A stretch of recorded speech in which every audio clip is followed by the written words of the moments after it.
O Peregrino. Capítulo 10. As aflições de Cristão no Vale da Sombra da Morte.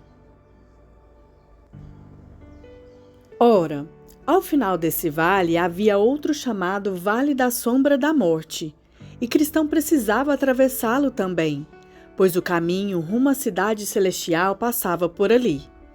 Tal vale é lugar bastante desolado, e o profeta Jeremias assim o descreveu: um deserto, uma terra de ermos e de covas, uma terra de sequidão e sombra de morte, terra em que ninguém, senão um cristão, transita, na qual não mora homem algum. Jeremias 2:6, parênteses do autor. Ali, Cristão sofreu provação pior do que a sua batalha contra Apolion, como o leitor verá na sequência. Vi então no meu sonho que, ao chegar à fronteira da sombra da morte, Cristão encontrou ali 2 homens, filhos dos que deram um relato negativo da boa terra, Números 13:31, apressando-se em voltar.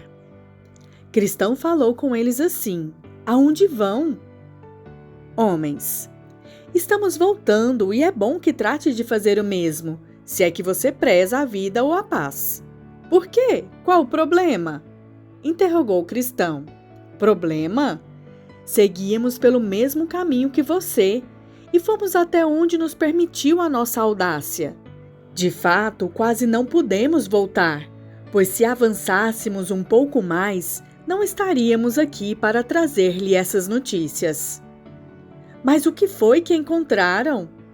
Bom, estávamos quase no Vale da Sombra da Morte, mas por sorte, olhando adiante, vimos o perigo antes que tivéssemos de enfrentá-lo. Mas o que foi que vocês viram? Você nem pode imaginar. O vale em si é escuro como o breu. Também vimos ali os diabretes, sátiros e dragões do abismo. Percebemos que lá de dentro do vale vinha um ruído contínuo de uivos e berros, como de gente sob padecimento indizível, que ali vivia em aflições e cadeias. Acima do vale pairam as desanimadoras nuvens de confusão. A morte também abre as asas sobre ele. Em suma, em toda parte só há coisas apavorantes. Reina o caos mais completo. Depois deste relato, Cristão refletiu. Mesmo com tudo isso que vocês me dizem, acho que é este o meu caminho rumo ao refúgio almejado. Os homens lhe responderam: seja então o seu caminho, nós não o escolheríamos. E se despediram. Cristão seguiu seu caminho, a espada ainda na mão, pois temia ser atacado. Vi então no meu sonho que, até onde se estendia o vale, havia à direita um fosso muito profundo, aquele para o qual os cegos conduzem os cegos em todas as eras, todos eles perecendo miseravelmente. E eis que à esquerda havia um pântano extremamente perigoso, no qual, mesmo se um bom homem cair, não acha apoio para se pôr o pé. Neste pântano, o próprio rei Davi caiu certa vez, e sem dúvida nenhuma teria ali se afogado, não houvesse sido ele resgatado pelo poderoso. Também o caminho era ali extremamente estreito, e o bom cristão mais do que nunca tinha de se ater a ele. Pois quando nas trevas buscava evitar o fosso de um lado, quase mergulhava no lamaçal do outro. E enquanto procurava escapar do lamaçal, não tomasse grande cuidado, certamente cairia no fosso. Assim avançava, e ali ouvi que ele suspirava amargamente, pois além dos perigos mencionados acima, a trilha era tão escura que muitas vezes, quando erguia o pé para dar um passo, não sabia onde ou sobre o que pisaria.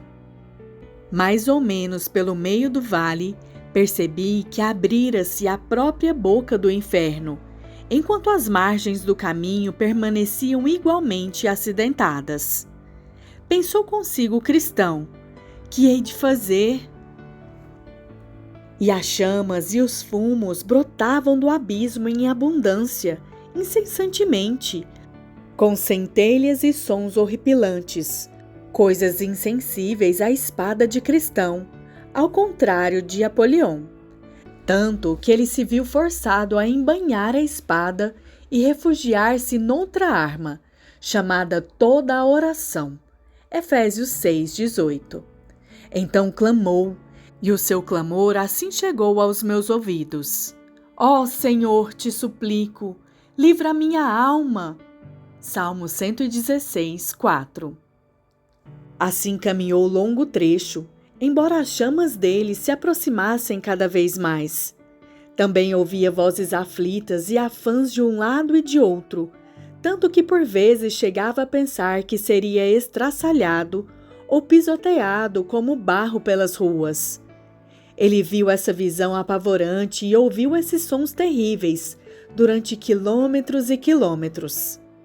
A certa altura, pensando ouvir um grupo de demônios vindo em sua direção, parou e pôs-se a cismar no que melhor havia de fazer. Às vezes lhe cruzava à mente a sombra da ideia de voltar. Depois pensava que já deveria estar a meio do caminho, no fim do vale. Lembrava também que já havia vencido muitos perigos e que o risco de voltar talvez fosse muito maior do que o de avançar. Portanto, determinou-se a prosseguir. Todavia, os demônios pareciam se aproximar cada vez mais, mas quando já estava quase sobre ele, clamou com voz muitíssimo intensa: Andarei na força do Senhor Deus. E diante dessas palavras recuaram, não se aproximando mais. Um detalhe não quero esquecer. Reparei que agora Cristão se achava tão confuso que já não conhecia a própria voz. E foi assim que o percebi. Justamente quando chegava diante da boca do abismo ardente, um dos malignos prostou-se atrás dele e de modo sutil se aproximou, sugerindo-lhe aos sussurros muitas blasfêmias repulsivas, que ele de fato julgou terem nascido dos seus próprios pensamentos. Isso perturbou mais Cristão do que tudo o que enfrentara até ali, chegando mesmo a pensar que deveria blasfemar contra aquele que tanto amara antes. Se pudesse, porém, evitá-lo, não faria, mas não teve discernimento para tapar os ouvidos, nem para compreender de onde vinham essas blasfêmias. Depois de viajar por tempo considerável nessa situação desalentadora, julgou ouvir a voz de um homem, que à frente dele dizia: Embora ande pelo vale da sombra da morte, não temerei mal nenhum, pois tu estás comigo. Então animou-se, e isso por 3 motivos. Primeiro, porque deduziu disso que alguns que temiam a Deus estavam também neste vale com ele. Segundo, porque sentia que Deus estava com eles, mesmo naquela situação sombria e lúgubre. E por que não há de estar comigo, pensou ele, embora eu não o perceba em virtude dos obstáculos que caracterizam este lugar. Terceiro, porque esperava, se viesse a alcançá-los, ter companhia em breve. Por isso prosseguiu e até chamou o que lhe estava à frente, mas esse não sabia o que responder, pois também se julgava só ali. E assim que raiou o dia, disse Cristão: Ele torna a sombra da morte em manhã. Amós 5, 8. Ora, chegando a manhã, olhou para trás, não para voltar, mas para ver a luz do dia que perigos enfrentara sob as trevas. Então viu mais nitidamente o fosso de um lado e o lodaçal do outro.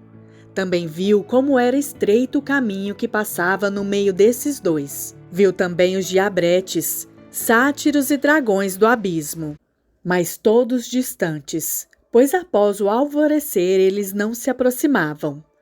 No entanto, a ele se revelaram, segundo o que está escrito: Das trevas manifesta coisas profundas, e traz à luz a densa escuridade. Jó 12:22.